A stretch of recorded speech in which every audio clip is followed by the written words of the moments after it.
بسم الله الرحمن الرحيم وإذا سمعوا ما أنزل إلى الرسول ترى أعينهم تفيض من الدمع مما عرفوا من الحق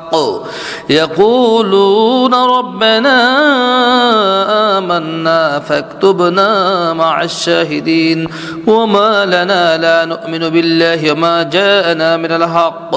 ونطمع أن يدخلنا ربنا مع القوم الصالحين فأثابهم الله بما قالوا جنات تجري من تحتها الأنهار خالدين فيها وذلك جزاء المحسنين والذين كفروا وكذبوا بآياتنا أولئك أصحاب الجحيم يا أيها الذين آمنوا لا تحرموا طيبات ما أحل الله لكم ولا تعتدوا إن الله لا يحب المعتدين وكلوا مما رزقكم الله حلالا طيبا واتقوا الله الذي أنتم به مؤمنون لا يؤاخذكم الله باللغو في أيمانكم ولكن يؤاخذكم بما عقدتم الأيمان فكفارته إطعام 10 مساكين من أوسط ما تطعمون أهليكم أو كسوتهم أو تحرير رقبة فمن لم يجد فصيام 3 أيام ذلك كفارة أيمانكم إذا حلفتم احفظوا أيمانكم كذلك يبين الله لكم آياته لعلكم تشكرون يا أيها الذين آمنوا إنما الخمر والميسر والأنصاب والأزلام رجس من عمل الشيطان فاجتنبوه لعلكم تفلحون إنما يريد الشيطان أن يوقع بينكم العداوة والبغضاء في الخمر والميسر ويصدكم عن ذكر الله وعن الصلاة فهل أنتم منتهون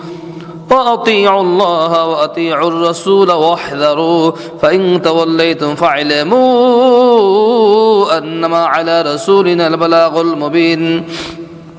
ليس على الذين آمنوا وعملوا الصالحات جناح فيما طعموا إذا ما اتقوا وآمنوا وعملوا الصالحات ثم اتقوا وآمنوا ثم اتقوا وأحسنوا الله يحب المحسنين يا أيها الذين آمنوا لا يبلونكم الله بشيء من الصيد تناله أيديكم ورماحكم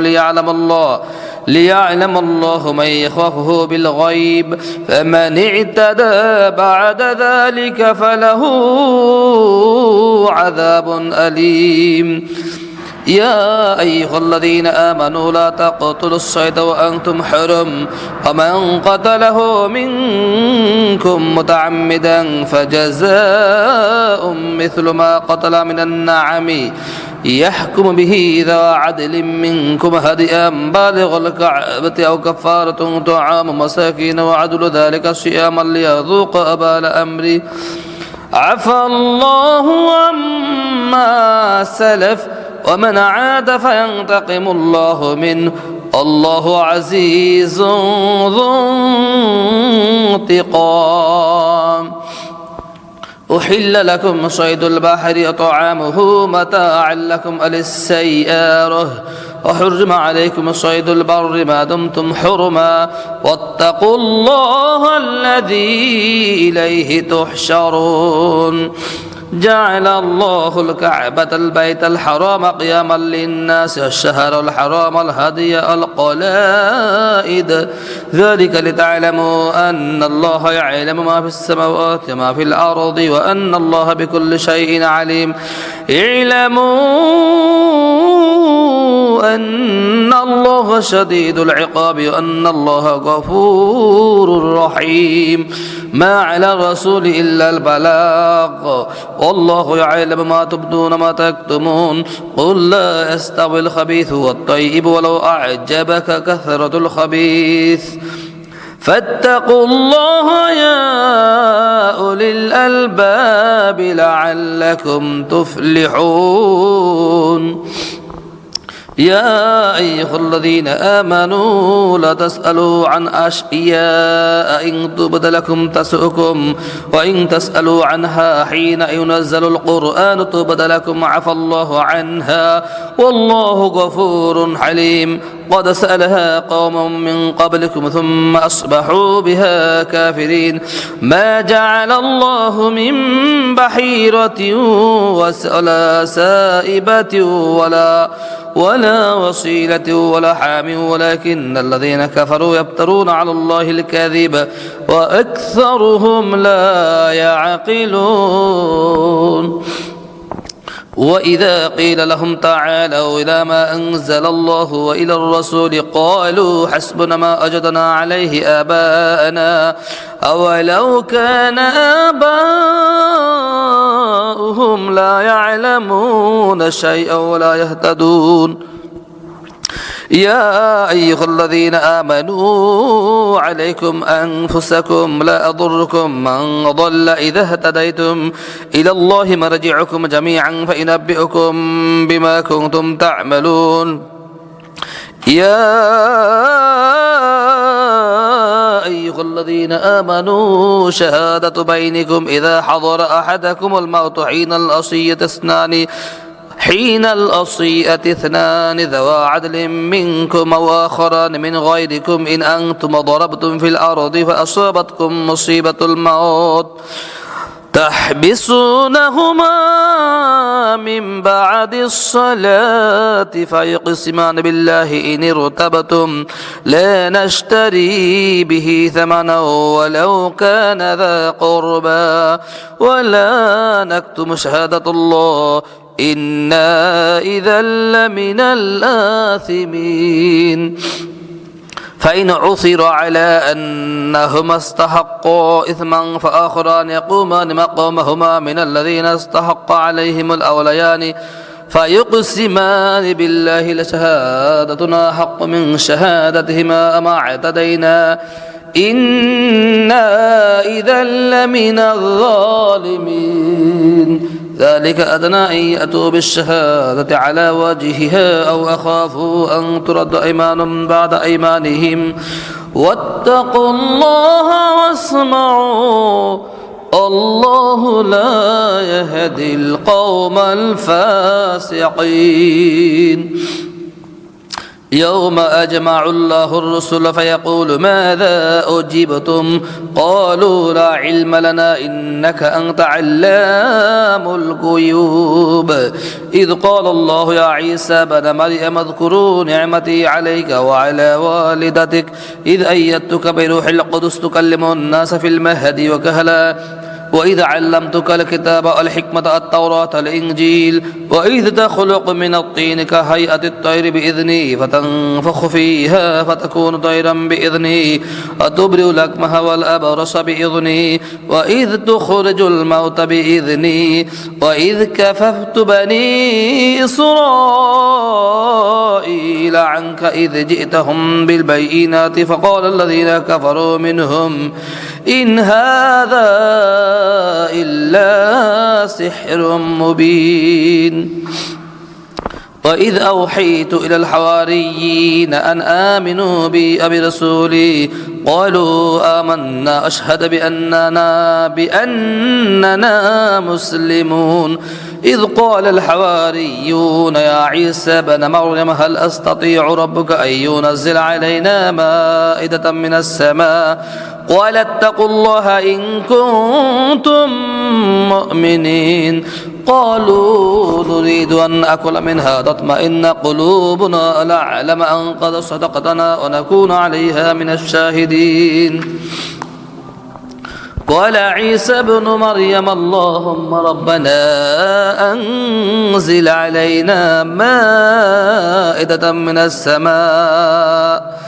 تكون لنا عيدا لأولنا وآخرنا وآية منك وارزقنا وأنت خير الرازقين قال الله إني منزلها عليكم فمن يكفر بعد منكم فإني أعذبه عذابا لا أعذبه أحدا من العالمين وإذ قال الله يا عيسى ابن مريم أنت قلت للناس اتخذوني وأمي إلهين من دون الله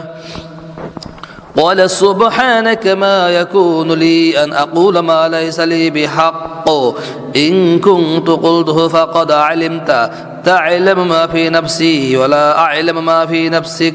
إنك أنت علام الغيوب ما قلت لهم إلا ما أمرتني به أن اعبدوا الله ربي وربكم وكنت عليهم شهيدا ما دمت فيهم فلما توفيتني كنت أنت الرقيب عليهم وأنت على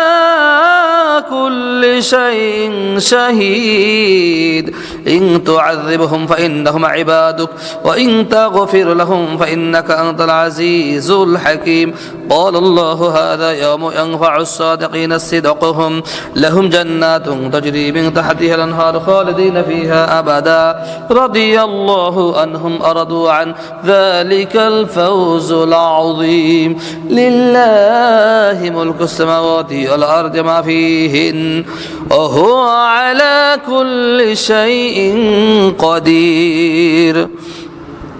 بسم الله الرحمن الرحيم الحمد لله الذي خلق السماوات والأرض وجعل الظلمات والنور ثم الذين كفروا بربهم يعدلون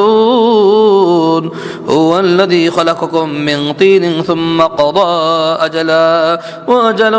مسمى عنده ثم أنتم تمترون وهو الله في السماوات وفي الأرض يعلم سركم وجهركم ويعلم ما تكسبون وما تأتيهم من آية من آيات ربهم إلا كانوا عنها معرضين فقد كذبوا بالحق لما جاءهم فسوف يأتيهم أنباء ما كانوا به يستهزئون ألم يروا كم أهلكنا من قبلهم من قرن مكناهم في الأرض ما لم نمكن لهم وأرسلنا السماء عليهم مدرارا وجعلنا الأنهار تجري من تحتهم فأهلكناهم بذنوبهم وأنشأنا من بعدهم قرنا آخرين ولو نزلنا عليك كتابا في قرطاس فلمسوه بأيديهم لقال الذين كفروا إن هذا إلا سحر مبين وقالوا لولا أنزل عليه ملك ولو أنزلنا ملكا لقضي الأمر ثم لا ينظرون ولو جعلناه ملكا لجعلناه رجلا وللبسنا عليهم ما يلبسون ولقد استهزئ برسل من قبلك فحاق بالذين سخروا منهم ما كانوا به يستهزئون قل سيروا في الأرض ثم انظروا كيف كان عاقبة المكذبين قل لمن ما في السماوات والأرض كل الله كتب على نفسه الرحمة لا يجمعنكم إلى يوم القيامة لا ريب فيه الذين خسروا أنفسهم فهم لا يؤمنون وله ما سكن في الليل والنهار وهو السميع العليم قل أغير الله أتخذ وليا فاطر السماوات والأرض وهو يطعم ولا يطعم قل إني أمرت أن أكون أول من أسلم ولا تكونن من المشركين قل إني أخاف إن عصيت ربي عذاب يوم عظيم من يصرف عنه يومئذ فقد رحمه وذلك الفوز المبين وإن يمسسك الله بضر فلا كاشف له إلا هو وإن يمسسك بخير فهو على كل شيء قدير وهو القاهر فوق عباده وهو الحكيم الخبير قل أي شيء أكبر شهادة قل الله شهيد بيني وبينكم وأوحي إلي هذا القرآن لأنذركم به أمن بلغ أئنكم لتشهدون أن مع الله آلهة أخرى قل لا أشهد قل إنما هو إله واحد وإنني بريء مما تشركون الذين آتيناهم الكتاب يعرفونه كما يعرفون أبناءهم الذين خسروا أنفسهم فهم لا يؤمنون ومن أظلم ممن افترى على الله كذبا وكذب بآياته إنه لا يفلح الظالمون ويوم نحشرهم جميعا ثم نقول للذين أشركوا أين شركاؤكم الذين كنتم تزعمون ثم لم تكن فتنتهم إلا أن قالوا الله ربنا ما كنا مشركين انظر كيف كذبوا على أنفسهم أضل عنهم ما كانوا يفترون ومنهم من يستمع إليك وجعلنا على قلوبهم أكنة أن يفقهوه وفي آذانهم أقرا وإن يروا كل آية لا يؤمنوا بها حتى إذا جاءوك يجادلونك يقول الذين كفروا إن هذا إلا أساطير الأولين وهم أنهون عنه ينأون عنه وإن يهلكون إلا أنفسهم وما يشعرون ولو ترى إذ أقفوا على النار فقالوا يا ليتنا نرد ولا نكذب بآيات ربنا ونكون من المؤمنين بل بدا لهم ما كانوا يخفون من قبل ولو ردوا لعادوا لما نهوا عنه وإنهم لكاذبون وقالوا إن هي إلا حياتنا الدنيا ما نحن بمبعوثين ولو ترى إذ أقفوا على ربهم قال ليس هذا بالحق قالوا بلى ربنا قال فذوقوا العذاب بما كنتم تكفرون قد خسر الذين كذبوا بلقاء الله حتى إذا جاءتهم الساعة بغتة قالوا يا حسرتنا على ما فرطنا فيها وهم يحملون أوزارهم على ظهورهم ألا ساء ما يزرون وما الحياة الدنيا إلا لعب وله وللدار الآخرة خير للذين اتقون فلا تعقلون قد نعلم إنه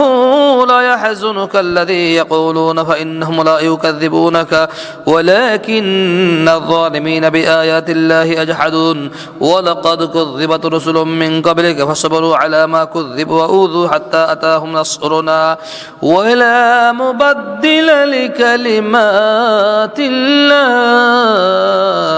ولقد جاءك من نبأ المرسلين وإن كان كبر عليك إعراضهم فإن استطعت أن تبتغي نفقا في الأرض سلما في السماء فتأتيهم بآية ولو شاء الله لجمعهم على الهدى فلا تكونن من الجاهلين إنما أستجيب الذين يسمعون والموتى أبعثهم الله ثم إليه يرجعون وقالوا لولا نزل عليه آية من ربه قل إن الله قادر على أن ينزل آية ولكن أكثرهم لا يعلمون وما من دابة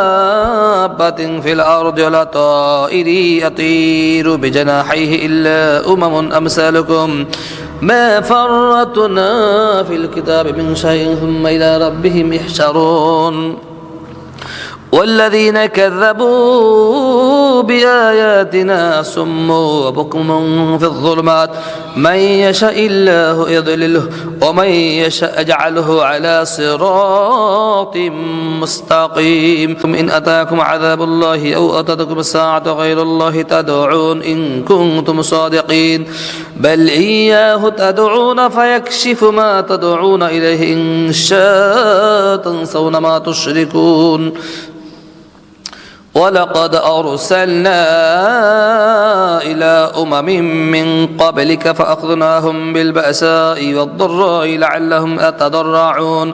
فلولا إذ جاءهم بأسنا تضرعوا ولكن قست قلوبهم وزين لهم الشيطان ما كانوا يعملون فلما نسوا ما ذكروا به فتحنا عليهم أبواب كل شيء حتى إذا فرحوا بما أوتوا أخذناهم بغتة فإذا هم مبلسون فقطع دابر القوم الذين ظلموا والحمد لله رب العالمين قل أرأيتم إذا أخذ الله سمعكم وأبصاركم وختم على قلوبكم من إله غير الله يأتيكم به انظروا كيف نصرف الآيات ثم هم يصدفون قل أرأيتكم إن أتاكم عذاب الله بغتة أو جهرة هل إهلك إلا القوم الظالمون وما نرسل المرسلين إلا مبشرين ومنذرين فمن آمن أصلح فلا خوف عليهم ولا هم يحزنون والذين كذبوا بآياتنا أمسهم العذاب بما كانوا يفسقون قل لا أكون لكم عندي خزائن الله لا أعلم الغيب ولا أقول لكم إني ملك إن أتبع إلا ما يوحى إلي قل هل أستوي الأعمى والبصير أفلا تتفكرون وأنذر به الذين خافون أن يحشروا إلى ربهم ليس لهم من دونه ولي ولا شفيع لعلهم يتقون ولا تطرد الذين يدعون ربهم بالغداة العشي يريدون وجهه ما عليك من حسابهم من شيء وما من حسابك عليهم من شيء فتطردهم فتكون من الظالمين وكذلك فتنا بعضهم ببعض ليقولوا هؤلاء من الله عليهم من بيننا أليس الله بأعلم بالشاكرين وإذا جاءك الذين يؤمنون بآياتنا فقل سلام عليكم كتب ربكم على نفسه الرحمة أنه من عمل منكم سوءا بجهالة ثم تاب من بعده وأصلح فأنه غفور رحيم وكذلك نفصل الآيات ولتستبين سبيل المجرمين قل إني نهيت أن أعبد الذين تدعون من دون الله قل لا أتبع أهواءكم قد ضللت إذا وما أنا من المهتدين قل إني على بينة من ربي وكذبتم به ما عندي ما تستعجلون به إن الحكم إلا لله أقص الحق وهو خير الفاصلين قل لو أن عندي ما تستعجلون به لقضي الأمر بيني وبينكم الله أعلم بالظالمين وعنده مفاتح الغيب لا يعلمها إلا هو ويعلم ما في البر والبحر وما تسقط من ورقة إلا يعلمها ولا حبة في ظلمات الأرض ولا رطب ولا يابس إلا في كتاب مبين وهو الذي يتوفاكم بالليل ويعلم ما جرحتم بالنهار ثم بعثكم فيه ليقضى أجل مسمى ثم إليه مرجعكم ثم ينبئكم بما كنتم تعملون وهو القاهر فوق عباده ويرسل عليكم حفظا حتى إذا جاء أحدكم الموت توفته رسلنا هم لا يفرطون ثم ردوا إلى الله مولاهم الحق ألا له الحكم وهو أسرع الحاسبين قل من ينجيكم من ظلمات البر والبحر تدعونه تضرعا وخفيا لئن أنجانا من هذه لنكونن من الشاكرين قل الله ينجيكم منها من كل كرب ثم أنتم تشركون قل هو القادر على أن يبعث عليكم عذابا من فوقكم أو من تحت أو رجلكم أو ألبسكم شيعا ويذيق بعضكم بأس بعض انظر انظر كيف نصرف الآيات لعلهم يفقهون وكذب به قومك وهو الحق قل لست عليكم بوكيل لكل نبأ مستقر وسوف تعلمون وإذا رأيت الذين يخوضون في آياتنا فأعرض عنهم حتى يخوضوا في حديث غيره وإما ينسينك الشيطان فلا تقعد بعد الذكرى مع القوم الظالمين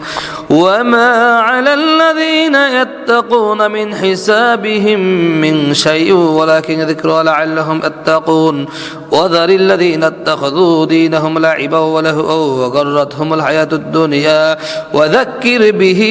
أن تبسل نفس بما كسبت ليس لها من دون الله ولي ولا شفيع وإن تعدل كل عدل لا يؤخذ منها أولئك الذين أبسلوا بما كسبوا لهم شراب من حميم وعذاب أليم بما كانوا يكفرون قل أندعو من دون الله ما لا ينفعنا ولا يضرنا ونرد على أعقابنا بعد إذ هدانا الله كالذي استهوته الشياطين في الأرض حيران له أصحاب يدعونه إلى الهدى ائتنا قل إن هدى الله هو الهدى وأمرنا لنسلم لرب العالمين ونقيم الصلاة واتقوه وهو الذي إليه تحشرون وهو الذي خلق السماوات والأرض بالحق ويوم يقول كن فيكون قوله الحق وله الملك يوم ينفخ في الصور عالم الغيب والشهادة وهو الحكيم الخبير وإذ قال إبراهيم لأبيه آزر أتتخذ أصناما آلهة إني أراك وقومك في ضلال مبين وكذلك نري إبراهيم ملكوت السماوات والأرض وليكون من الموقنين فلما جن عليه الليل رأى كوكبا قال هذا ربي فلما أفل قال لا أحب الآفلين فلما رأى القمر بازغا قال هذا ربي فلما أفل قال لئن لم يهدني ربي لأكونن من القوم الضالين فلما رأى الشمس بازغة قال هذا ربي هذا أكبر فلما أفلت قال يا قوم إني بريء مما تشركون إني وجهت وجهي للذي فطر السماوات والأرض حنيفا وما أنا من المشركين وحاجه قومه قال أتحاجوني في الله قد هدان ولا أخاف ما تشركون به إلا أن يشاء ربي شيئا وسع ربي كل شيء علما فلا تتذكرون وكيف أخاف ما أشركتم ولا تخافون أنكم أشركتم بالله ما لم ينزل به عليكم سلطانا فأي الفريقين أحق بالأمن إن كنتم تعلمون الذين آمنوا ولم يلبسوا إيمانهم بظلم أولئك لهم الأمن وهم مهتدون وتلك حجتنا آتيناها إبراهيم على قومه نرفع درجات من نشاء إن ربك حكيم عليم ووهبنا له إسحاق ويعقوب كلا هدينا نوحا هدينا من قبل ومن ذريته داود سليمان وأيوب ويوسف وموسى وهارون وكذلك نجزي المحسنين وزكريا وأحيا وعيسى وإلياس كل من الصالحين وإسماعيل الأسع ويونس ولوطا وكلا فضلنا على العالمين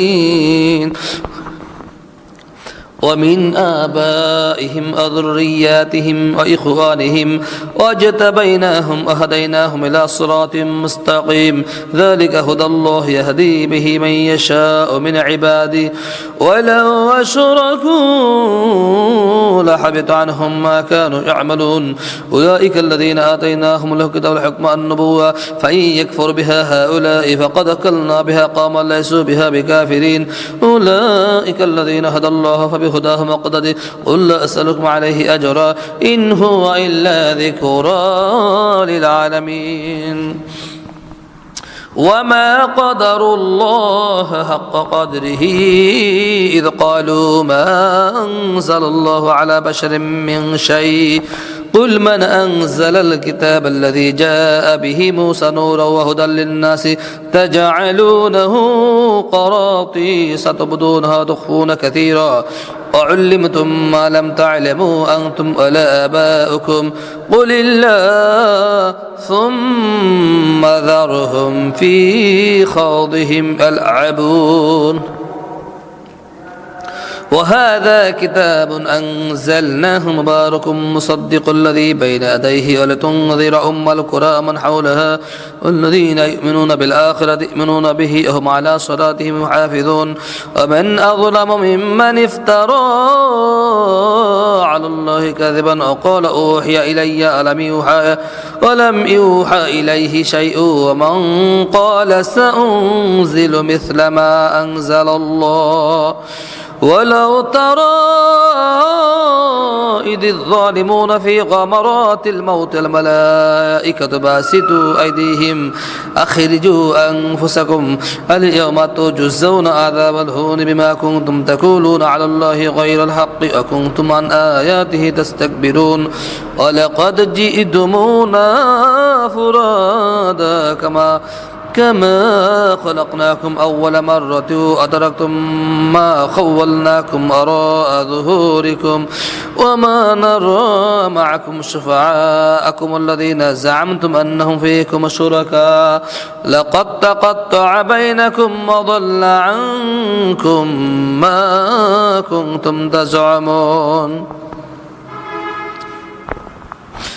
إن الله فالق الحب والنوى يخرج الحي من الميت ومخرج الميت من الحي ذلكم الله فأنا تؤفكون فالق الإصباح وجعل الليل سكنا والشمس والقمر حسبانا ذلك تقدير العزيز العليم وهو الذي جعل لكم النجوم لتهتدوا بها في ظلمات البر البحر قد فصلنا الآيات لقوم